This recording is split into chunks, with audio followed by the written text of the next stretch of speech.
रजत एक बहुत ही होनहार और सफल सॉफ्टवेयर इंजीनियर था। उसके पिता दीनदयाल जी एक साधारण सरकारी दफ्तर में क्लर्क थे, जिन्होंने अपनी पूरी जिंदगी ईमानदारी की कमाई से रजत को पढ़ाया लिखाया। लेकिन जैसे ही रजत ने एक मल्टीनेशनल कंपनी में बड़ा मुकाम हासिल किया, उसके दिमाग पर कामयाबी और उसकी पत्नी मानसी के आधुनिक ख्यालों का नशा चढ़ गया। एक शाम मानसी ने घर में बवाल खड़ा कर दिया। वह नहीं चाहती थी कि दीनदयाल जी और उनकी पत्नी पार्वती जी उनके साथ डाइनिंग टेबल पर खाना खाएं। मानसी का तर्क था, इनकी पुरानी बातें और खांसने की आवाज़ मेरे मेहमानों के सामने मेरी इमेज खराब करती है। रजत ने अपने माता पिता को घर के पीछे वाले हिस्से में एक छोटे से कमरे में शिफ्ट कर दिया। एक दिन जब दीनदयाल जी ने रजत को समझाना चाहा कि बेटा, कंपनी के जिस प्रोजेक्ट में तुम गलत तरीके से डेटा चुरा रहे हो वह तुम्हें मुसीबत में डाल सकता है, तो रजत ने चिल्लाकर कहा, पिताजी, आप बस फाइलें ढूंढना जानते थे। आज की दुनिया स्मार्ट लोगों की है, ईमानदार लोगों की नहीं। आपकी नसीहतें मुझे गरीब ही रखेंगी। रजत को उसकी कंपनी ने एक आलीशान स्मार्ट विला और एक आधुनिक रोबोटिक असिस्टेंट तोहफे में दिया। मानसी बहुत खुश थी। उसने पार्वती जी के हाथ का बनाया हुआ खाना कूड़ेदान में फेंक दिया और कहा, अब हमारा खाना यह रोबोट बनाएगा। आप अपनी पुरानी रसोई की गंध यहाँ मत लाइए। दीनदयाल जी की आंखों में आंसू थे। उन्होंने बस इतना कहा, बेटा, जिस मशीन में दिल नहीं होता वह कभी भी धोखा दे सकती है। कुछ महीनों बाद रजत ने एक बड़ी कंपनी का सर्वर हैक करके कुछ गोपनीय जानकारी हासिल की ताकि वह रातों रात अमीर बन सके। उसने सोचा कि उसके स्मार्ट विला के सिक्योरिटी सिस्टम उसे कभी पकड़े जाने नहीं देंगे। तभी एक रात अचानक घर के सारे दरवाजे लॉक हो गए। अलार्म बजने लगा। मानसी और रजत घबरा गए। उन्होंने देखा कि पुलिस और साइबर सेल की टीम बाहर खड़ी थी। रजत ने अपने रोबोटिक असिस्टेंट को आदेश दिया कि सारा डेटा डिलीट कर दे, लेकिन उसे पता नहीं था कि उस रोबोट को कंपनी ने पहले ही सप्लाई मोड पर डाल रखा था। उस रोबोट ने रजत की सारी अवैध बातों की रिकॉर्डिंग पुलिस को भेज दी। जैसे ही पुलिस ने रजत को गिरफ्तार किया, मानसी ने तुरंत अपने गहने समेटे और रजत का साथ छोड़ दिया। वह चिल्ला रही थी, मैं एक अपराधी की पत्नी बनकर जेल नहीं जाऊंगी। उस समय केवल दीनदयाल जी और पार्वती जी वहाँ थे। रजत ने हथकड़ियों में बंधे हुए अपने पिता को देखा। दीनदयाल जी ने शांत लहजे में कहा, बेटा, मैंने कहा था ना, मशीन में दिल नहीं होता। जिस तकनीक पर तुम्हें इतना घमंड था, उसी ने तुम्हारी बेईमानी का सबूत दिया। आज तुम्हारी कामयाबी का महल गिर गया क्योंकि उसकी नींव में ईमानदारी का पत्थर नहीं था। रजत को जेल ले जाया गया और पीछे रह गए उसके बूढ़े माता पिता, जो एक बार फिर उसी पुराने छोटे घर में लौट आए, जहाँ भले ही ऐसो आराम नहीं था पर सुकून और सर उठाकर जीने की आज़ादी थी। रजत के जेल जाने के बाद घर में पसरा सन्नाटा किसी शमशान से कम नहीं था। मानसी अपने मायके जा चुकी थी और घर की कीमती चीज़ें भी साथ ले गई थी। अब उस आलीशान विला में दीनानाथ जी, पार्वती जी और उनका नन्हा पोता आरव रह गए थे। रजत को 10 साल की सजा हुई थी। समाज में थू थू हो रही थी। लोग दीनदयाल जी को देखकर रास्ता बदल लेते थे, लेकिन दीनदयाल जी ने हार नहीं मानी। उन्होंने अपने बुढ़ापे की जमा पूंजी निकाली और रजत के वकील की फीस भरने के बजाय उस पैसे से उन लोगों की मदद करनी शुरू की जिनका नुकसान रजत की धोखाधड़ी से हुआ था। पार्वती जी अक्सर रोती रहती थी, जी हमारा बेटा जेल में है और बहू उसे छोड़कर चली गई। हम इस मासूम आरव को क्या जवाब देंगे? दीनदयाल जी ने आरव का हाथ थामा और कहा, हम इसे वह सिखाएंगे जो रजत को नहीं सिखा पाए, जमीर के साथ जीना। समय का पहिया घुमा। 10 साल बाद जब रजत जेल की काल कोठरी से बाहर निकला तो उसकी आंखों में अब वह पुराना अहंकार नहीं बल्कि एक गहरी शून्यता थी। उसके बाल सफ़ेद हो चुके थे और कंधे झुक गए थे। उसे उम्मीद थी कि उसे लेने कोई नहीं आएगा, लेकिन जैसे ही वह जेल के बड़े लोहे के गेट से बाहर निकला, उसने देखा कि दूर एक पुरानी साइकिल के पास उसका बेटा आरव, जो अब 15 साल का हो चुका था, खड़ा था। उसके साथ दीनदयाल जी लाठी टेकते हुए खड़े थे। रजत की हिम्मत नहीं हुई कि वह अपने पिता से नज़रें मिला सके। वह उनके पैरों में गिर पड़ा और फूट फूट कर रोने लगा। पिताजी, मुझे माफ़ कर दीजिए। उस घड़ी और रोबोट की चमक ने मुझे अंधा कर दिया था। आज मेरे पास ना वह रुतबा है, ना वह पैसा और ना वह मानसी।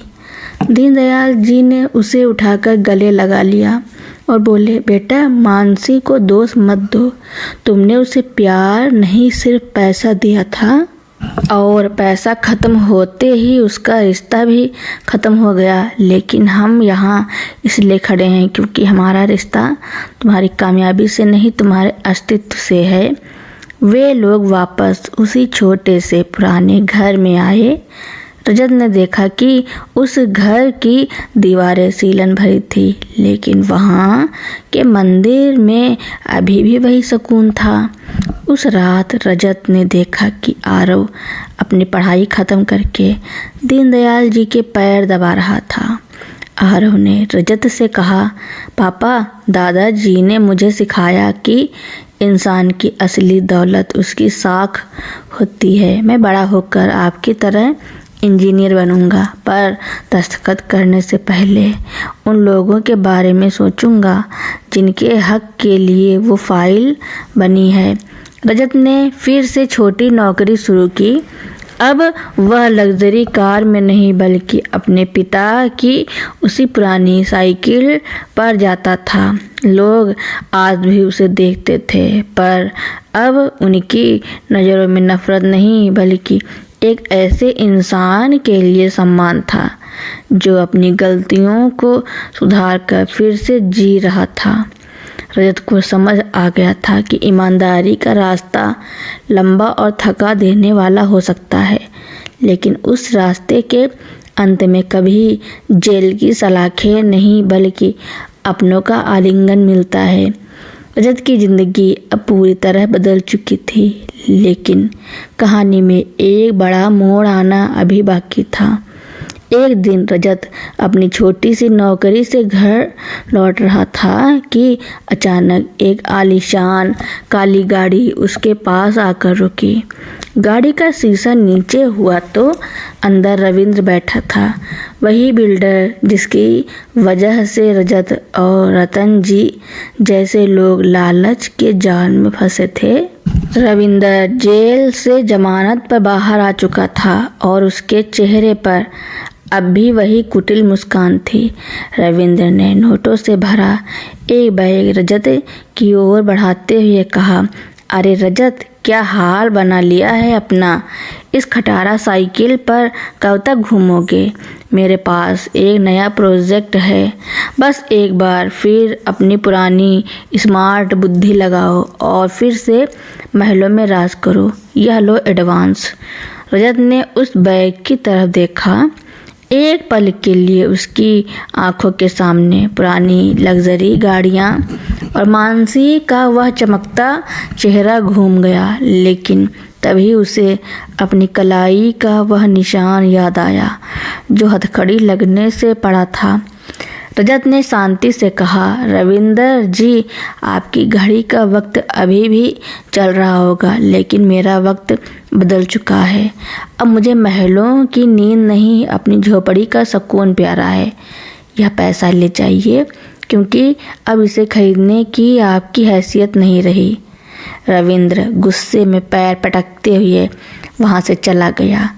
रजत को आज पहली बार खुद पर गर्व महसूस हुआ। घर पहुँचने पर रजत ने देखा कि दीनदयाल जी की तबीयत अचानक बिगड़ गई। वे बिस्तर पर लेटे हुए रजत का इंतजार कर रहे थे। उन्होंने रजत का हाथ थाम कर धीमे स्वर में कहा, बेटा, आज मेरी रूह को शांति मिल गई। मैंने खिड़की से देखा कि तुमने उस काली गाड़ी वाले को खाली हाथ लौटा दिया। मेरी सबसे बड़ी कमाई यही है कि मेरा बेटा हार कर भी जीत गया। उसी रात दीनदयाल जी ने शांति से अपनी आंखें मूंद ली। उनकी मृत्यु पर पूरा शहर उमड़ पड़ा। लोग कह रहे थे, एक ईमानदार आदमी चला गया, इसने अपने बेटे को दोबारा जन्म दिया। पिता के जाने के बाद रजत ने अपना खुद का एक छोटा सा कोचिंग सेंटर खोला। उसने ठान लिया कि वह आने वाली पीढ़ी को केवल कोडिंग और सॉफ्टवेयर नहीं सिखाएगा, बल्कि व्यावसायिक नैतिकता भी सिखाएगा। उसने अपने सेंटर का नाम रखा संस्कार शिक्षा केंद्र। सालों बाद आरव बड़ा होकर एक बहुत बड़ा अधिकारी बना। जिस दिन उसकी पहली पोस्टिंग हुई, उसने अपनी पहली सैलरी रजत के हाथों में नहीं रखी, बल्कि उसे लेकर उस पुरानी दुकान पर गया जहाँ दीनदयाल जी राशन लिया करते थे। आरव ने वहाँ के गरीबों को खाना खिलाया और अपने पिता से कहा, पापा, दादाजी कहते थे कि अगर हम समाज से कुछ लेते हैं तो उसे लौटाना भी पड़ता है। आज मुझे समझ आया कि असली स्मार्टनेस दूसरों को ठगने में नहीं, बल्कि दूसरों के काम आने में है। रजत आज भी उसी पुराने घर में अपनी माँ पार्वती जी के साथ रहता है। मानसी ने कई बार वापस आने की कोशिश की जब उसने देखा कि रजत अब फिर से प्रतिष्ठित हो गया है, लेकिन रजत ने उसे यह कहकर मना कर दिया कि रिश्ते अपडेट किए जा सकते हैं, लेकिन जो डिलीट हो चुके हों उन्हें दोबारा इंस्टॉल नहीं किया जाता।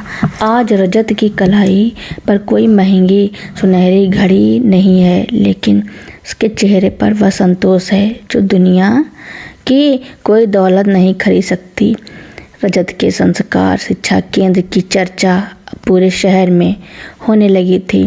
तभी एक दिन उसके केंद्र के दरवाजे पर एक फटे हाल महिला आकर खड़ी हो गई। उसकी आंखों में गहरा पछतावा और हाथों में एक छोटी सी पोटली थी। वह कोई और नहीं, मानसी थी। वही मानसी जो रजत की गिरफ्तारी के वक्त उसे अकेला छोड़ गई थी। आज उसकी हालत दयनीय थी। मानसी को पता चला कि रजत अब फिर से एक सम्मानित व्यक्ति बन गया है, लेकिन जब वह घर के अंदर आई तो रजत ने उसे कोई कठोर शब्द नहीं कहे। मानसी रोते हुए बोली, रजत, मुझे माफ़ कर दो। जिन गहनों और पैसों के लिए मैंने तुम्हें छोड़ा, वे सब मेरे भाइयों और मायके वालों ने हड़प लिए और मुझे घर से निकाल दिया। मुझे लगा था कि पैसा ही सब कुछ है, पर आज मैं सड़क पर हूँ। रजत ने मानसी की तरफ देखा। उसके मन में गुस्सा नहीं बल्कि दया थी। तभी पीछे से पार्वती जी आई। मानसी को लगा कि माँ उसे धक्का देकर निकाल देगी, लेकिन पार्वती जी ने केवल इतना कहा, बहू, घर के दहलीज पार करना आसान है, पर घर की मर्यादा में वापस समाना बहुत मुश्किल। रजत, फैसला तेरा है। रजत ने शांति से कहा, मानसी, मैं तुम्हें एक पत्नी के रूप में दोबारा स्वीकार नहीं कर सकता, क्योंकि वह विश्वास उस रात मर गया था जब तुमने पिता के संस्कार और मेरे संकट को ठोकर मारी थी। लेकिन तुम आरव की माँ हो। अगर तुम चाहो तो इस केंद्र में गरीब बच्चों को पढ़ाने में मेरी मदद कर सकती हो।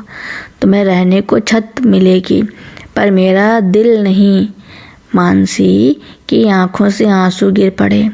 उसने समझ लिया कि खिड़की से फेंका गया पत्थर वापस लाया जा सकता है, पर टूटा हुआ शीशा कभी नहीं जुड़ता। कुछ महीनों बाद आरव की पोस्टिंग उसी जिले में हुई जहां रविंद्र अभी अपने काले धंधे चला रहा था।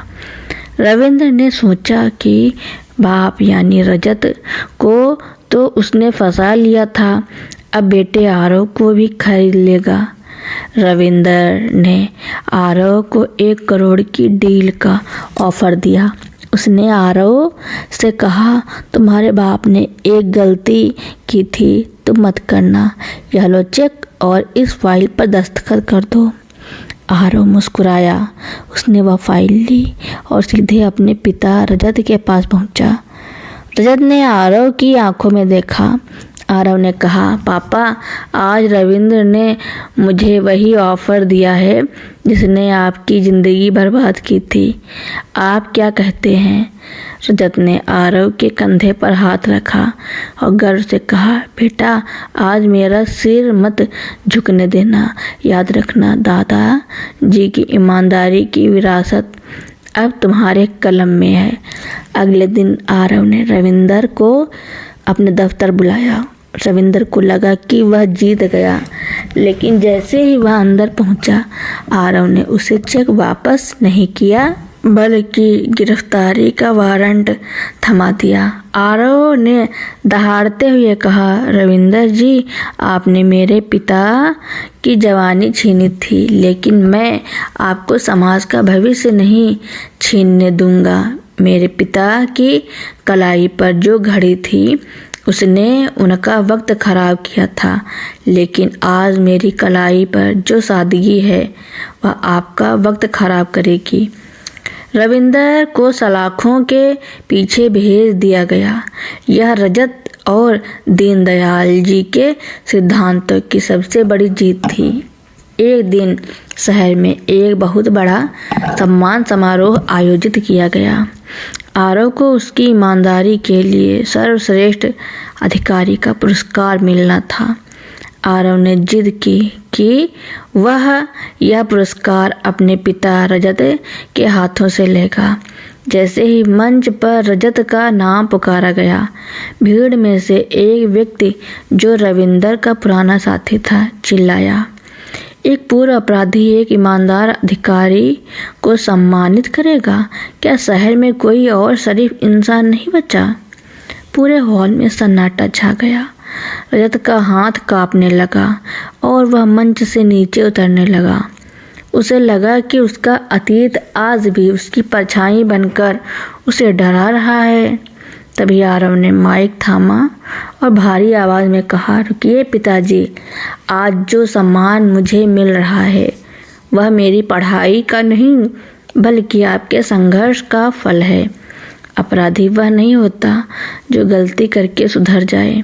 अपराधी वह होता है जो अपनी गलती को ही अपनी ताकत बना ले। मेरे पिता ने अपनी सज़ा काटी, अपना अहंकार त्यागा और मुझे वह इंसान बनाया जो आज आप सबके सामने खड़ा है। अगर आज मैं यहाँ हूँ तो सिर्फ इसलिए क्योंकि मेरे पिता ने उस काली रात में मुझे सही और गलत का फ़र्क सिखाया था। पूरा हॉल तालियों की गड़गड़ाहट से गूंज उठा। वह व्यक्ति शर्मिंदा होकर सिर झुकाए बाहर निकल गया। रजत की आंखों से निकले आंसू आज दर्द के नहीं बल्कि गर्व के थे। समय बीतता गया। मानसी ने अपनी पूरी जिंदगी रजत के शिक्षा केंद्र में बच्चों की सेवा करते हुए बिता दी थी। उसने कभी रजत से अपने हक का दावा नहीं किया। वह जानती थी कि उसने जो खोया है वह अब कभी नहीं मिलेगा। एक दिन लंबी बीमारी के बाद मानसी ने दुनिया को अलविदा कह दिया। मरते समय उसने रजत का हाथ पकड़कर सिर्फ इतना कहा, रजत मुझे खुशी है कि तुमने मुझे अपने घर में नहीं पर अपने नेक काम में जगह दी। आज मैं सुकून से मर रही हूँ। मानसी के जाने के बाद रजत और भी अकेला हो गया, लेकिन अब उसके पास उसका पोता छोटा यानी दीनदयाल था। वह बच्चा बिल्कुल अपने परदादा की तरह दिखता था और वैसी ही बातें करता था।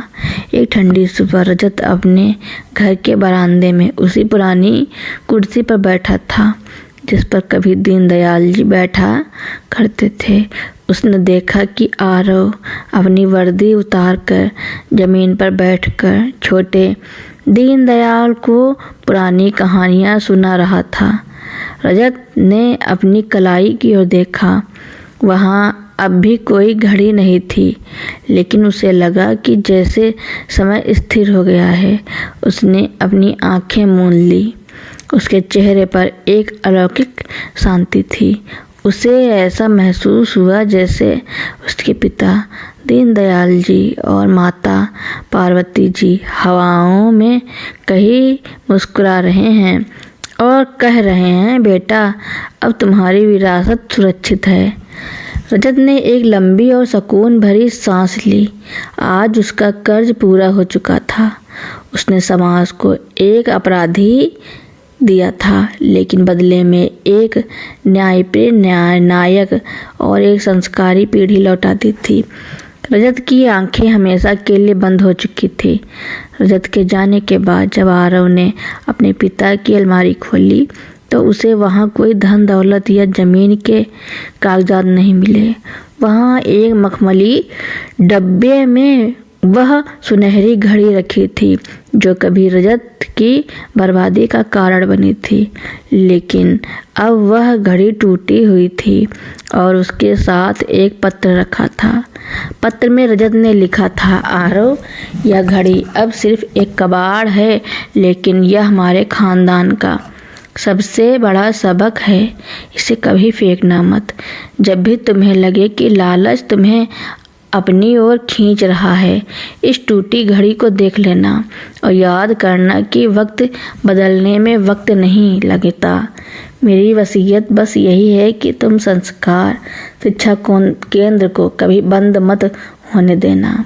आरव अब एक ऊंचे पद पर था, लेकिन उसने अपने पिता की याद में एक बड़ा क्रांतिकारी कदम उठाया। उसने जिले के सभी सरकारी स्कूलों में एक अनिवार्य विषय शुरू करवाया जिसका नाम था जमीर की आवाज़। वह खुद हर हफ्ते जेल जाकर उन कैदियों से मिलता था जो अपनी गलतियों पर पछता रहे थे। उसने रविंदर को भी जेल में देखा जो अब बिल्कुल अकेला और बीमार था। आरव ने रविंदर की नफरत का जवाब नफरत से नहीं दिया। उसने रविंदर के इलाज का इंतजाम किया। रविंदर ने रोते हुए पूछा, आरव मैंने तुम्हारे परिवार को बर्बाद किया, फिर तुम मेरी मदद क्यों कर रहे हो? आरव ने मुस्कुराकर कहा, क्योंकि मेरे दादाजी ने सिखाया था कि बुराई को बुराई से नहीं इंसानियत से ख़त्म किया जाता है। मेरे पिता ने अपनी सज़ा काट ली, लेकिन मैं नहीं चाहता कि अब बिना पछतावे के मरें। वर्षों बाद आरव भी रिटायर हो गया। अब उसका बेटा दीनदयाल एक सफल इंसान बन चुका था। एक शाम पूरा परिवार उसी पुराने घर के आंगन में बैठा था। आंगन में लगा वह बरगद का पेड़ अब बहुत विशाल हो गया था, जिसे कभी रजत के बचपन में दीनदयाल जी ने लगाया था। छोटा दीनदयाल अपने दादा की वह टूटी हुई घड़ी अपने हाथ में लिए अपने बच्चों को कहानी सुना रहा था। बच्चों, यह घड़ी हमें बताती है कि चमचमकती हुई हर चीज़ सोना नहीं होती और ईमानदारी की राह पर चलते हुए अगर पाँव में छाले भी पड़ जाएं तो वो छाले स्वर्ग की सीढ़ियाँ होते हैं। अचानक ठंडी हवा का एक झोंका आया। घर के मंदिर का दिया थोड़ा सा लड़खड़ाया, लेकिन बुझा नहीं। आरव ने आसमान की ओर देखा। उसे लगा जैसे उसके पिता रजत और दादा दीनदयाल जी सितारों के बीच खड़े होकर इस खुशहाल और संस्कारी परिवार को आशीर्वाद दे रहे हैं। तो दोस्तों, मेरी कहानी सुनने के लिए आपका बहुत बहुत धन्यवाद। ऐसे ही कहानी सुनने के लिए मेरे चैनल को लाइक, कमेंट, शेयर, सब्सक्राइब एवं बेल आइकन का बटन दबाना ना भूलना, ताकि मेरी नई नई कहानियाँ आप तक पहले ही पहुँचती रहें।